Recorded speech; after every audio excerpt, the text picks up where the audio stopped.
Hello everyone and welcome to another amazing game from round 4 of this year's GRENKE Freestyle Chess Open Tournament. It is Etienne Bacrot versus Magnus Carlsen. We featured Etienne on the channel many times and just in the previous round he defeated none other than Fabiano Caruana with the black pieces. Not just defeated him, he completely steamrolled him and there was nothing left of Fabi after their game. And the reward for beating Fabi is of course you get to play Magnus Carlsen. So let's see what Etienne can do. Like I said, we featured him on the channel many times, but for those of you who don't know, he became a Grandmaster at the age of 14. At the time when he became a Grandmaster, he was the youngest Grandmaster in the world, but he burst onto the chess scene a year prior than that. He defeated Kasparov in a simultaneous exhibition when he was 13 years old, which, you know, okay, it's a simultaneous exhibition, but still, you defeat Kasparov. Kasparov takes his simuls very, very seriously. If you guys check out some of the videos online, you can see that, you know, he sometimes gets very, very angry when it doesn't go his way. So yeah, incredible player. He represented France many times in you know, in the Olympiad and in all sorts of competitions, and he also sometimes trains younger players like even Alireza Firuza when he started playing for France, Gilles Moussard also. So you know, he's all around, and even though nowadays I don't think he plays all that much, but some 10-12 years ago he was an elite. He was a top grandmaster, a super grandmaster, if you will, almost 2750. His highest rating was 2749. So obviously, I mean, if he crushed Fabi with black, he knows how to play chess. But let's see what he does against Magnus. So he plays pawn to d4, and it's a pretty cool position. You can see the bishop pair here, the king again between the two towers, the queen on a1. Knights are a bit of you know, oddly placed, but the knights are used to being so far away from each other at the start of the game. So let's check it out. We have pawn to d4. This looks very odd, at least to me, having a king behind pawn to d4. Magnus does the same, and we have knight to g3. And now, this is something that you have to know when you play Chess 960. When there's a king next to the rook on c1 and d1, you can castle right away. And Magnus castles queenside, and Etienne also castles queenside. And now, at least to me, once we have castles, to me it's pretty much regular chess. And okay, pawn to f6, Magnus prepares to strike in the center, and Etienne beats him to the punch. We have e4, captures, and knight to g6 by Magnus. We have knight b to c3. Also, Etienne could definitely consider a move like g3. The bishop can come to g2, which is nice, but also as Magnus already castled, the bishop having option of coming to h3 is not, you know, not nothing. But okay, he has that in mind, of course. We have knight b to c3 first, pawn to e5 by Magnus, d captures on e5. Magnus trades off a pair of rooks, we have captures, and knight captures on e5.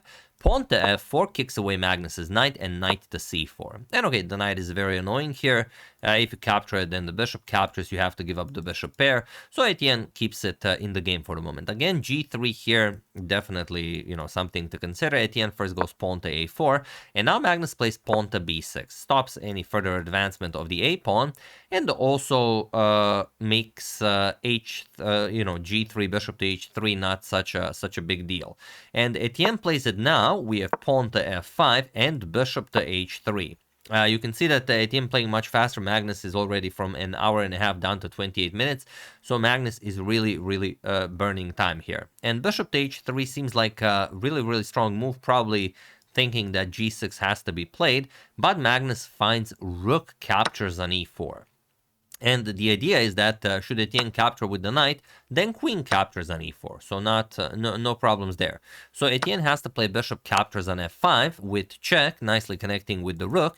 Magnus blocks with the rook. Rook back to e6, and now you don't have to capture right away. Etienne brings the queen into the game. If the knight moves, then you really have pressure on that rook on e6.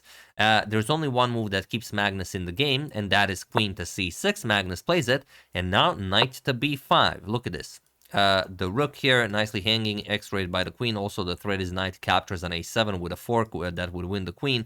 Also knight d4 being a threat, forking the queen and the rook. Can Magnus get out of this one? Again, only one move keeps Magnus in the game, and Magnus finds it. King to b7. Okay, knight to d4, forks the queen and the rook, and queen to d5. Again, the only move that keeps Magnus in the game. You have to oppose the queen, safeguard your knight on c4.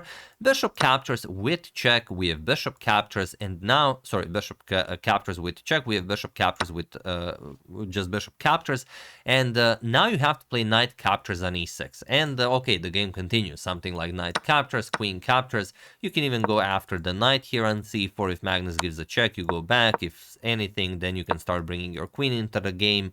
Queen b3, queen d3, queen d5, and so on. So it's a pretty nice position. Maybe black is a little bit better, but nothing to worry about. However, after bishop captures on e6, Etienne played pawn to b3. And this isn't just a bad move, it's a terrible move. It's a move that, you know, not something that you would expect from a player like Etienne, but the position is very complicated, and Magnus has, well, he needs to find a series of unique moves in order to take advantage of this position, at least after he plays his first move, which is bishop to a3 check.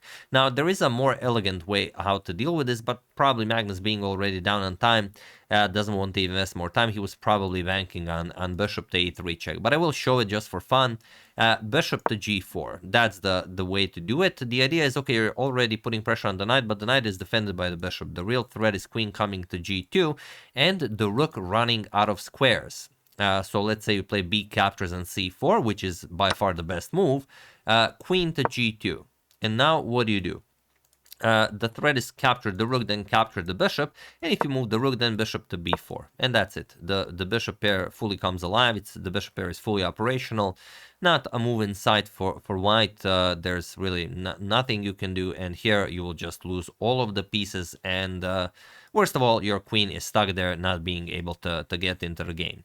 Magnus finds a different way, and it's not that it's you know, worse or anything. It's just that you have to find a series of unique moves in order to make Magnus's idea work, and that is bishop to a3 check, king to b1, and now how do you continue this? There's only one way that wins, and it's not enough just to see one move ahead. You have to see the whole thing, otherwise it just doesn't work. So have at it. Can you figure out what Magnus played?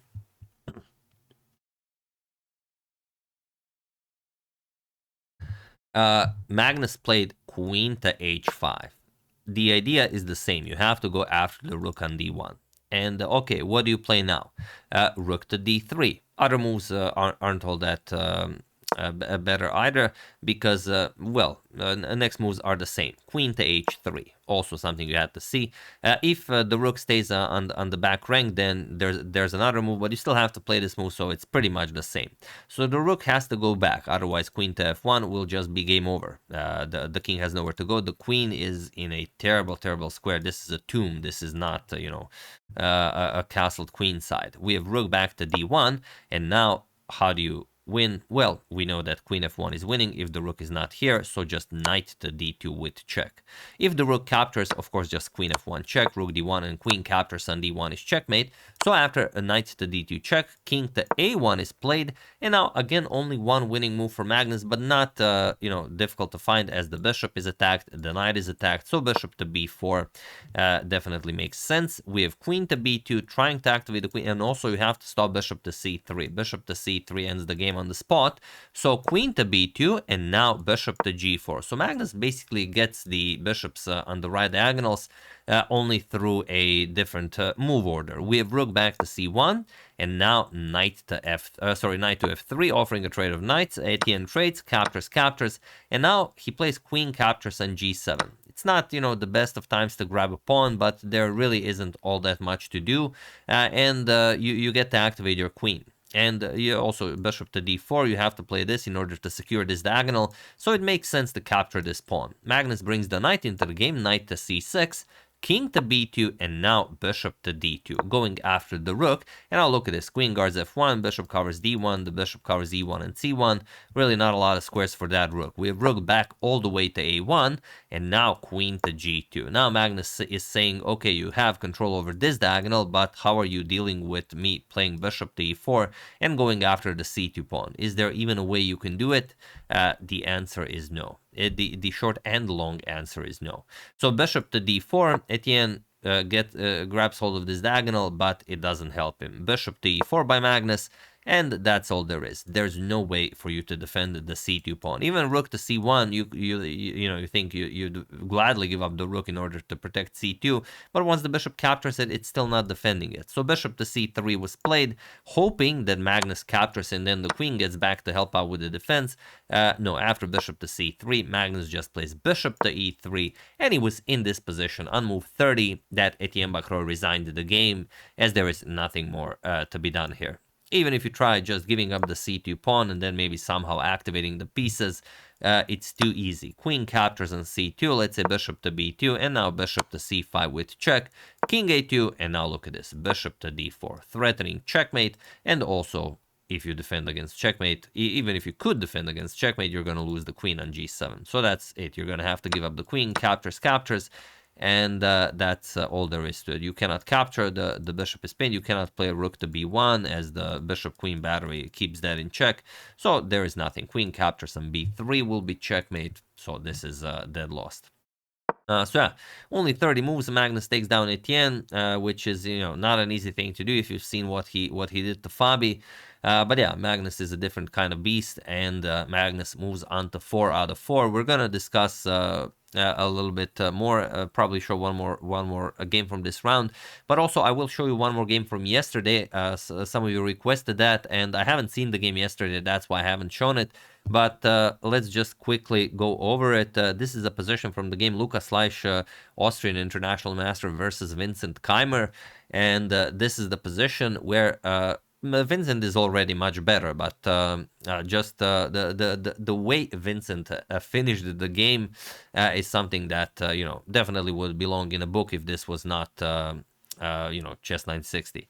So d5 is played, attacking the knight, and Vincent goes pawn to f5. He wants to, well, capture and open up the f file for the rook. Bishop back to d3, and now knight to e5, seemingly blundering a knight. But should white capture, then you have queen g5. You threaten checkmate, and once g3 is played, now you play bishop captures on e5, and the white can resign. Whatever you play, the position is just terrible. If you go knight c3, then queen f6 can also pile up on the knight. If you capture, then knight to f3 with check will pick up the white queen, a beautiful royal fork.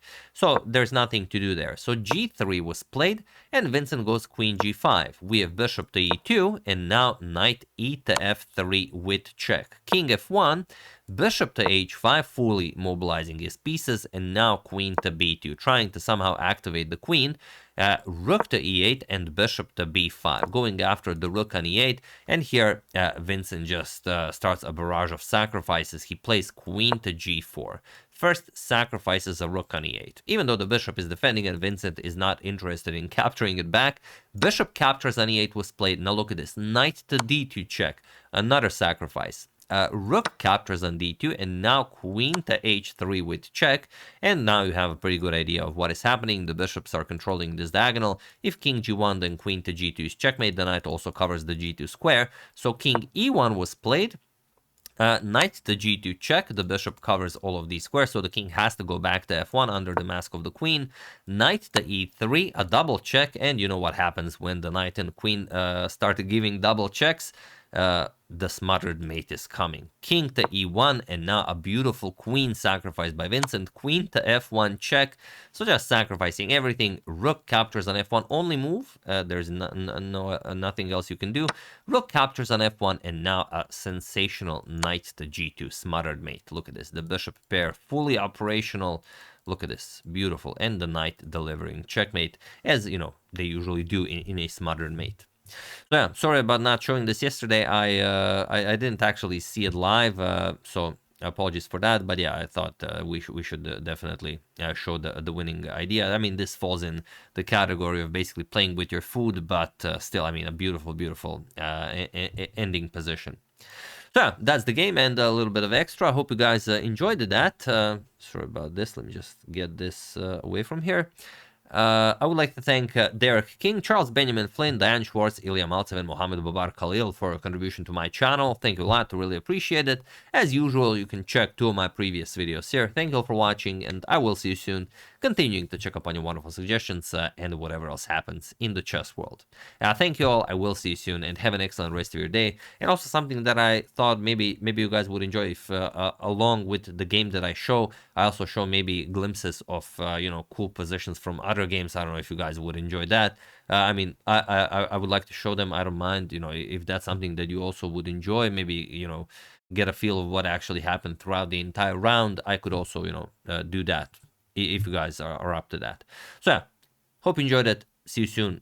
Have an excellent rest of your day.